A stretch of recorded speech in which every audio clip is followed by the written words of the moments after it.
Close your eyes, exhale, feel your body relax, and let go of whatever you're carrying today. Well, I'm letting go of the worry that I wouldn't get my new contacts in time for this class. I got them delivered free from 1-800-CONTACTS. Oh my gosh, they're so fast. And breathe. Oh, sorry. I almost couldn't breathe when I saw the discount they gave me on my first order. Oh, sorry. Namaste. Visit 1-800-CONTACTS.com today to save on your first order. 1-800-CONTACTS. Does it ever feel like you're a marketing professional just speaking into the void? Well, with LinkedIn ads, you can know you're reaching the right decision makers. You can even target buyers by job title, industry, company, seniority, skills. Wait, did I say job title yet? Get started today and see how you can avoid the void and reach the right buyers with LinkedIn ads. We'll even give you a $100 credit on your next campaign. Get started at linkedin.com/results. Terms and conditions apply. Cover letters. Ugh. That hurdle we all face, right? They can feel like such a time sink. Oh, definitely. And you're often left wondering if anyone even reads them properly. Yeah, exactly. But what if there was a way to make it faster and, maybe even better? Well, that's kind of what we're digging into today. We're looking at using AI, specifically those large language models everyone's talking about, to help write cover letters. Okay. And the goal of this deep dive really is to give you some solid, actionable prompts that you can actually use, like right away, make the whole thing a bit less painful and hopefully more effective. Yeah, that sounds good. Because what we found looking into this is, well, the results you get from AI can be all over the place. Mm-hmm. It can spit out something super basic, almost useless, or with the right guidance, it can actually give you a pretty expert starting point. That's the key, isn't it? The guidance. So let's start at the beginning. What happens if you just, give AI a really simple request? Okay, baseline. Yeah, baseline. So we looked at an example where someone fed the AI a very basic prompt. Just write a cover letter for a business analyst role at the British Museum. Simple stuff. Job found on LinkedIn. And what did it churn out? Well, pretty quickly, it generated like a standard opening. You know the type. I'm writing to express my interest, mentioned having a diverse background, passion for cultural heritage. Okay, so speed is definitely there. Instant intro paragraph. Instantly. But, and this is the big but, Ooh. it was pretty generic. Lacked any real specific details that would make a recruiter sit up and take notice. Right. It's like, okay, it looks like a cover letter, but does it say anything? Exactly. Maybe a decent starting point if you're planning to heavily edit, like a 6 out of 10 for potential. But not something you'd send as is. Oh, absolutely not. Maybe a 4 out of 10 if you just sent that. And here's where it got interesting. The skills it mentioned. Ah, okay. What about those? It listed things like data analytics, requirements gathering, process improvement, project management, pretty standard business analyst skills. Sounds reasonable. It sounds reasonable, but the actual job description for that specific role, it highlighted organizational skills and analytical skills as the top 2. The AI just kind of glossed over those specifics. Huh.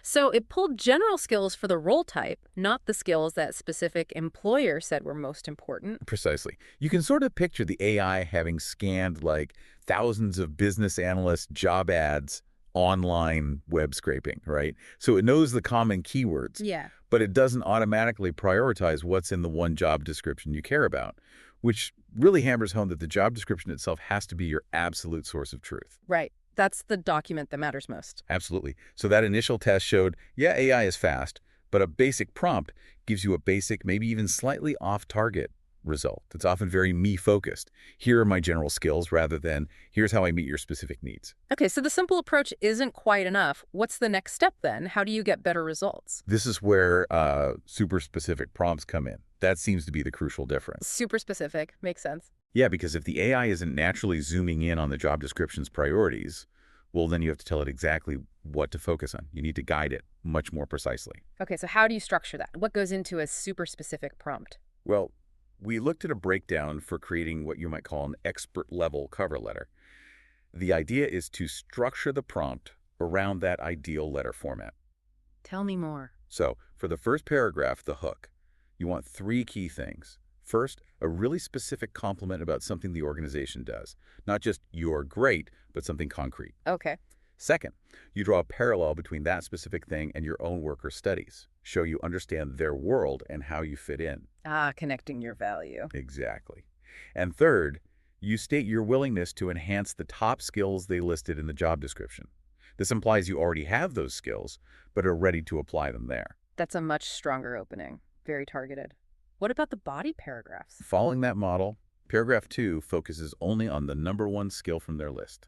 Give details, examples. Just the top skill. Just the top skill. Then, paragraph 3 does the exact same thing, but for the second most important skill they listed. Laser focus. Totally.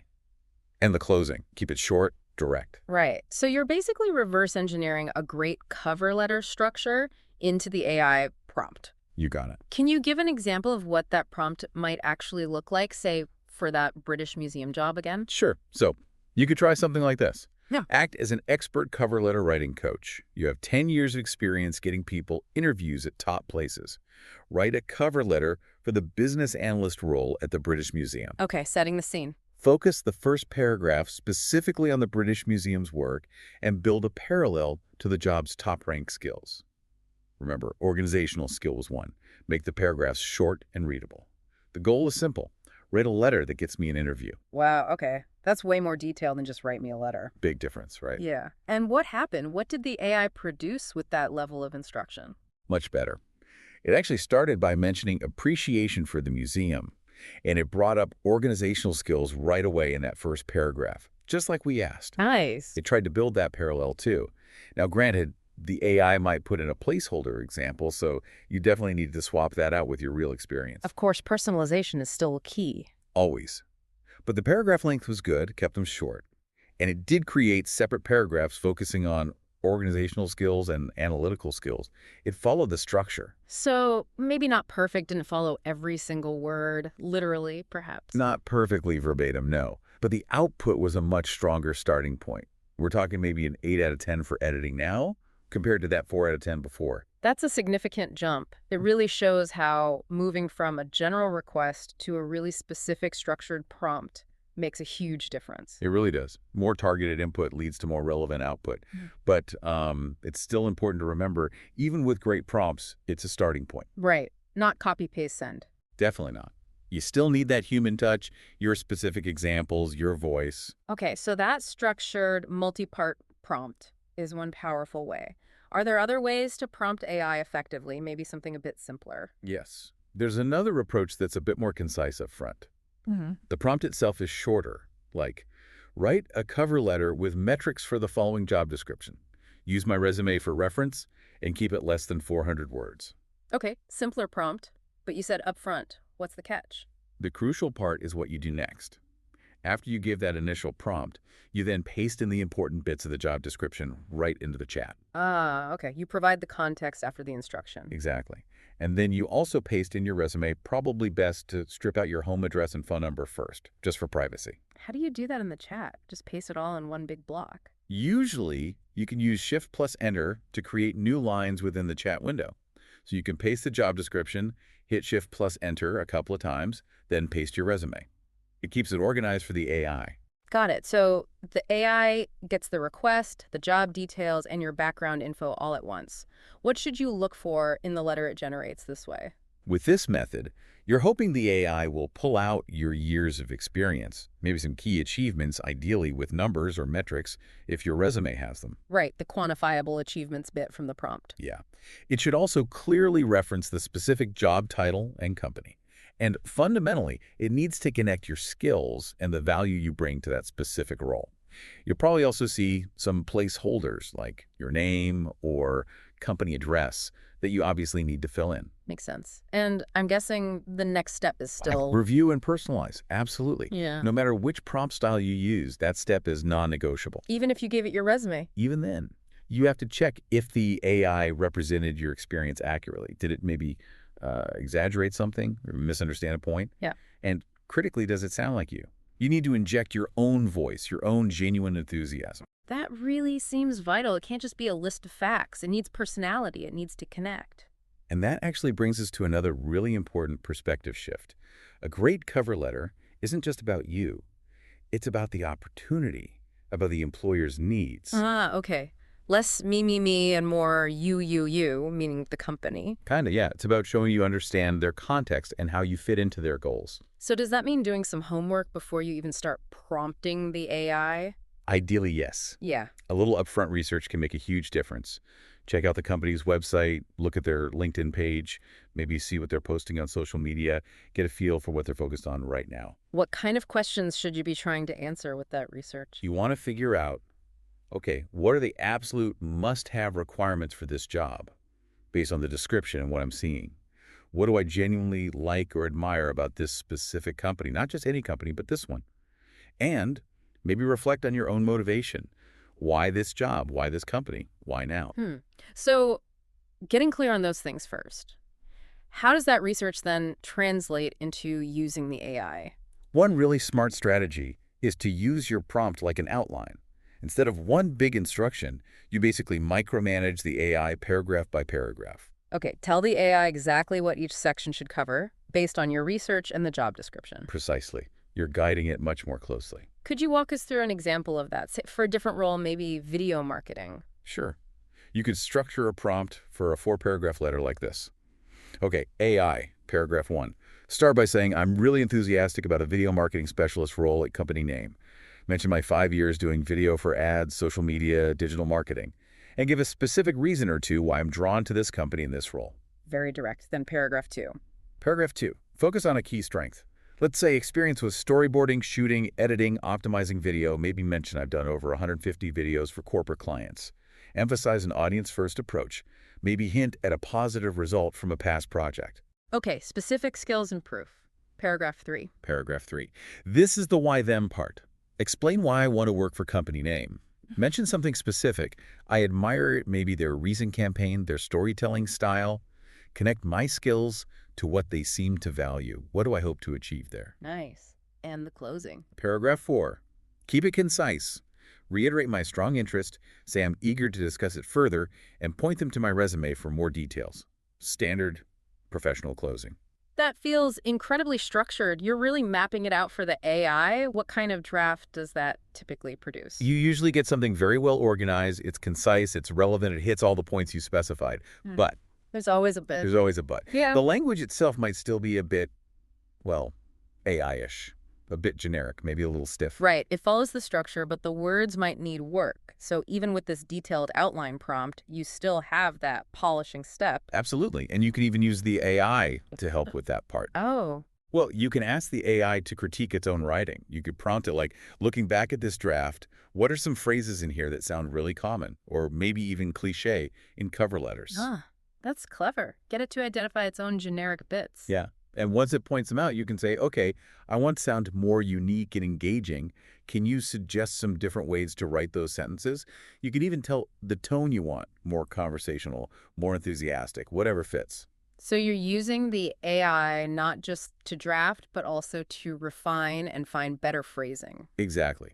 And if you spot a sentence that feels too vague, you can ask the AI for help there too. This sentence feels a bit weak. Can you give me some tips on how to make it more specific? It might suggest adding numbers, specific examples, or details about your process. It really becomes like a back and forth, like you're collaborating with the AI to build the final letter. That's a great way to put it. It's an iterative process.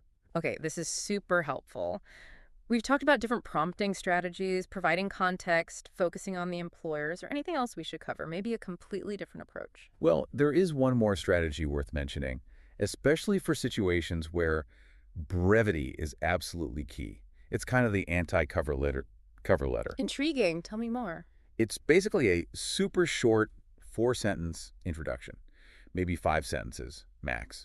You could use it as the body of an email when you apply, or maybe in those little text boxes in online application systems. Why so short? The thinking here is all about respecting the recruiter's time.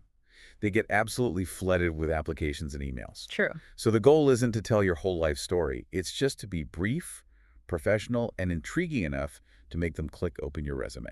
That's the real goal. Okay, get them to the resume. So what are these magic 4 sentences? It's pretty straightforward. Sentence 1. State your purpose. I'm writing to inquire about the opening for the specific job title position. Clear, direct. Got it. Sentence 2. Briefly state your relevant experience and why you think you're a fit. Something like, I offer X years of experience in your field specialty and believe this makes me a strong candidate for this opening. Okay, short and sweet value prop. Sentence 3. This one's clever. You direct them to the resume for the juicy details. The top portion of my attached resume highlights my career profile and 3 key accomplishments that seem particularly relevant to this position. You're creating a little mystery, making them want to look. Ah, I like that. Pointing them to the proof without spelling it all out right there. And the last sentence. Sentence 4. Express interest in talking more and, crucially, mention openness to other roles. I'd welcome the opportunity to speak with you if you feel I'd be a strong candidate for this role, or perhaps another position within your organization. Why mention other roles? It shows flexibility and broad interest in the company, not just this one specific job. It slightly widens the net and makes you seem like someone genuinely interested in contributing to their organization. Recruiters often appreciate that. That 4-sentence approach is definitely different. Very concise, very focused on just getting that resume viewed. Exactly. It's a different tool for a different situation, perhaps when you know time is incredibly tight. Okay, so we've covered a lot from basic AI attempts to super specific prompts, providing context, outlining, refining language, and even this ultra-brief approach. If we had to boil it down, what are the key takeaways, the best practices for using AI for cover letters? Right. Let's summarize. First, remember, AI is fundamentally a pattern matcher. Its first attempt might be generic. So think of it as a drafter, a template generator, not a final writer. Okay, manage expectations. It's a starting point. Definitely. Second, always refine, edit, and personalize. Check for accuracy, inject your own examples, your own voice. This is critical. You just get the human review. Never. Third, give the AI context. The job description is essential. Your resume is really helpful. The more relevant info it has, the better the starting point will be. Garbage in, garbage out, basically. Pretty much. Fourth, use specific structured prompts, whether it's the detailed hook and skills approach or the paragraph by paragraph outline. Guide the AI clearly. Be the director. Yeah. Fifth, do that little bit of company research beforehand. Tailor the letter to their needs. Show you understand them. Make it relevant to the reader. Absolutely. And finally, just make sure it sounds like you. Let your personality come through. Oh, and one practical tip. Ensure the formatting looks okay. Sometimes AI formatting can be weird, so check it reads well. Good point. Readability matters. Hugely. Okay, so the big picture is AI can be a really powerful assistant for cover letters, a way to beat the blank page and get started faster. But you have to use it smartly. Specific prompts, careful review, and lots of personalization are key. That's it, exactly. It's a tool, not a magic wand. We've shared quite a few prompt ideas today, different ways to approach it. Hopefully you listening can take those, adapt them, and find what works for your own job search. And maybe a final thought to leave you with. Thinking about AI this way, understanding its strengths and its weaknesses, how can that actually make your whole job application process feel more strategic, maybe even more authentic? How so? Well, if AI can handle the initial heavy lifting of drafting, maybe it frees up your mental energy to focus on the parts AI can't do, like networking, really tailoring your message based on deep research, or prepping thoroughly for interviews. Right, use the tech to automate the grunt work so you can focus on the high-impact human stuff. Exactly. How can these tools help you focus your energy where it matters most? First bus is almost here. Get your kids' list done easy and on budget at Once Upon a Child. Plus, get paid on the spot for outgrown items. It's the sustainable way to shop and sell children's clothes, shoes, accessories, and more. Stop in and save at Once Upon a Child. Your back-to-school go-to. The FIFA World Cup 26 is coming to North America next summer. It's the ultimate celebration of sports and culture and an opportunity to elevate your company. Get closer to where business meets the beautiful game with a premium hospitality package. Build partnerships in the best seats and suites. Achieve goals over world-class food and beverage. Get closer to wins on and off the pitch. Book a package at FIFAWorldCup.com/hospitality. Something to think about.